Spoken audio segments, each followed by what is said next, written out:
What is going on, guys?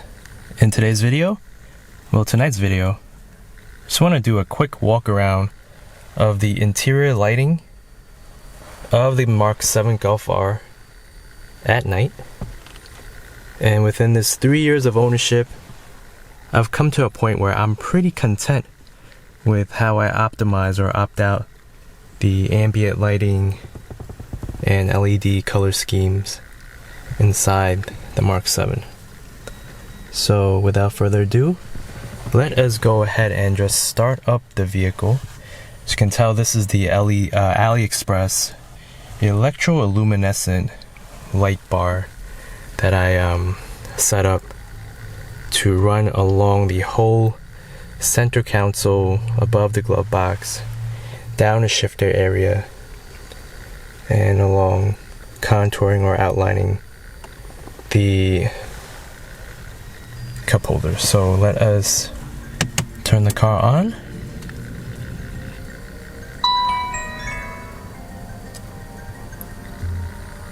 Alright.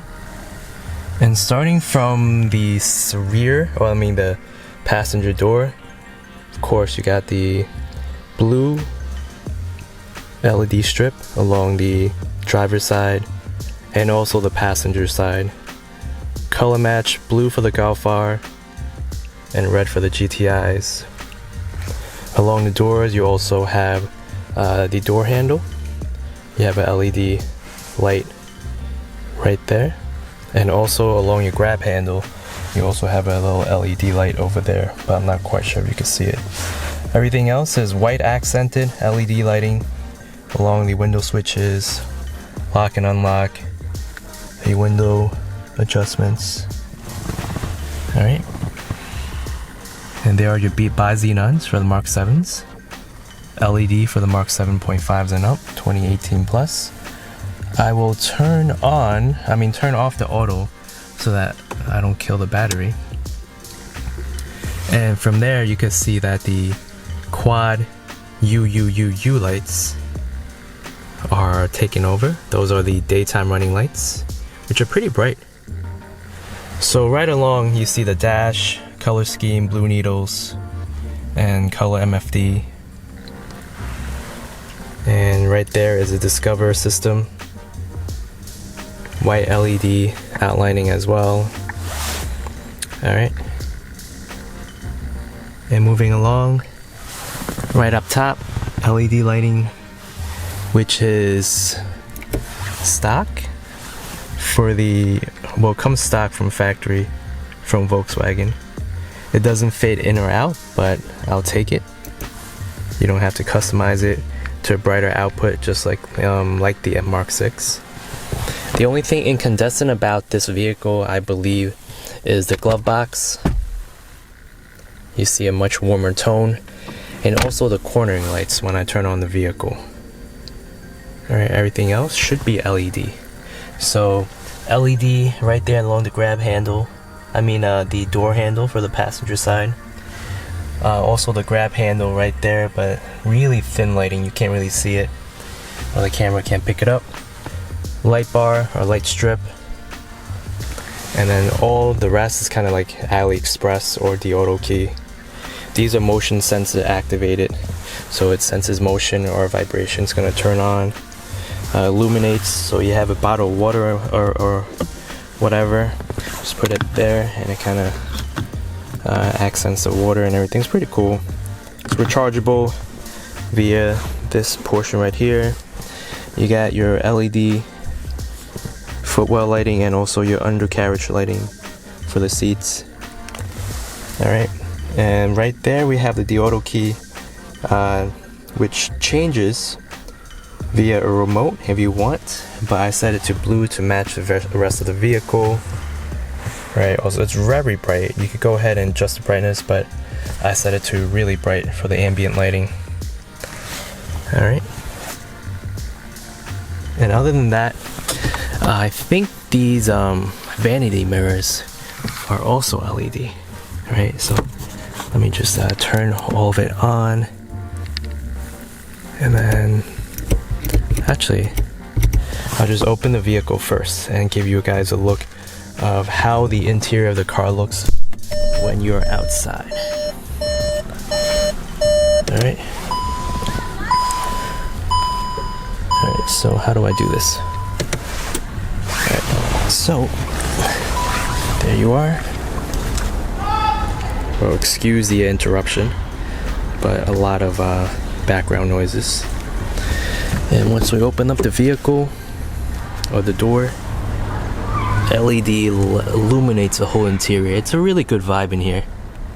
I do have some AliExpress under seat lighting as well, which illuminates the rear passenger seats blue when they go in there, when I have passengers or carrying passengers. Other than that, not much. You're missing the LED light bar, as you can see from the front of the vehicle, front driver's side. You're missing it on the rear passenger side, which is kind of a bummer. But moving back to the rear, you got these Mark 7 Euro taillights, the first generation, not the sequential LEDs from the Mark 7.5 Euro lights. Moving down, you got the license plate lighting, alright, which is pretty bright.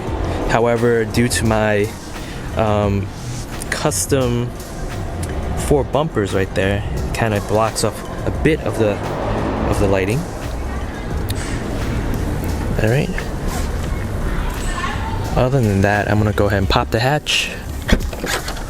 When you pop the hatch, take a look at this. This light bar in the rear, the trunk, illuminates the whole back portion of the car. I would say, I don't know how many feet, a few yards actually. So it's enough for, like, I don't know, first down or something, even more. But check this out. Alright, and credit goes to Sabo from the forums who gave us all the instructions, and we just followed as told. Alright, these are also from the Auto Key. These are LED trunk lights, replacing incandescent warm lighting. And there you have it. This is how the cabin looks when you're viewing from the hatchback portion. Alright, and as I open doors, pretty much the same story over here. The lights are bright enough to illuminate the courtesy, or give you kind of like a courtesy light when you open the doors. Alright, so almost done with the tour. Here you got the light bar. And oh, of course I forgot, the R's and the GTIs have matching footwell or like door sill lighting, right? So if I lower the exposure, you can see the highlighting the light bars. Again, I'm really content with how the ambient lighting is in the Mark 7s, especially after I customized everything that I wanted to. Alright, and then lastly, we will go ahead and give you guys a look at the quad U's. Not sure if I could, yep, right there. So I had the badge skins, not really actually. I did these decals or overlays myself. I measured the tail lights, the headlights, sorry, and I covered it to block out the side markers. However, I left the parking lights, the amber parking lights, on.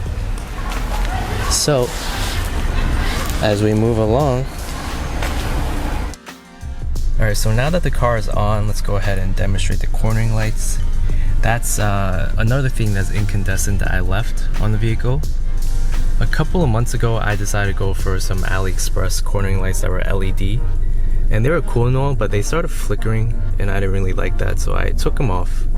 So for cornering lights in a Mark 7, I know I've talked about this back a few videos before, but if you turn your steering wheel to your left, it should illuminate.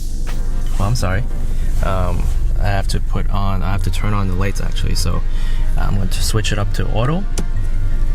Right, and these are your Bi-Xenons. And after doing so, I'm going to turn my steering wheel to the left, and as you can see from there, that corner on the left hand side illuminates. Alright, and once you center out the wheel, it fades or gradually fades out. Same thing if I turn to the right side, right there. Alright, and it really helps, especially with the pivoting Bi-Xenons. When you turn your steering wheel, these cornering lights at night really do help, and I can only imagine if I switch up to LEDs, it will illuminate even further. Another cool thing is I have matching, well, it was a coincidence, but this what do you call this, radar detector from Untitled R3, which is also a really good radar detector, by the way, very accurate, long range. Has matching LED lights as well with the rest of the vehicle. And speaking of which, if you turn, or due to some VCDS coding, if you turn the light switch to off position, you see these buttons right here, all these white LEDs will gradually fade out as well. So there you go. Right? So from factory, these will just kind of like snap in and out, but I'm going to turn the lights on again, and you can see from further away, even the steering wheel buttons will go ahead and gradually fade in. Right? So I think that's a pretty cool hidden tweak or hidden hack from VCDS or OBD11. Alright, other than that, I think this is about it. Oh yeah, the hazards. So I'm gonna go ahead and just check up on the hazards.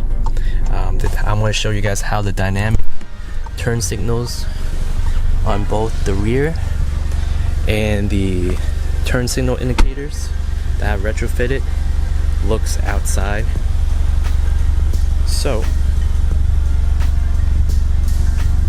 right here is the AliExpress. Well, that's a pretty cool thumbnail picture right there. But the AliExpress works pretty well. You can see that there's a delay in output for each individual LED. If I were to, well, if the camera focuses, I'm sorry. Oh wow. So I'm just gonna move along. Camera is not focusing right now. Alright, but this is how it looks with the dynamic turn signals on the mirrors. I might have to do a B-roll on this after adjusting the shutter speed to go ahead and give you guys a better look. Alright, but other than that, we are back to the quad U's up front. I don't know what is happening. Let me go ahead and just take a switch up. Alright. Yep, I guess this is a lot better. Autofocusing is a mess. But there you have it.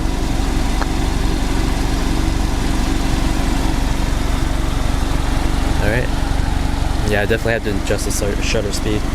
So, that is it for the exterior lighting. Oh, there you go. Alright, this is how the car looks at night. I showed you during the beginning of the video, but that is about it, guys. Alright, so thank you guys for sticking with me.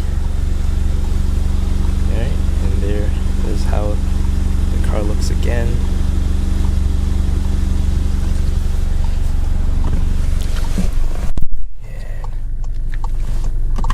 That is about it. Alright, so that is all, and I will see you guys in my next video. Take care.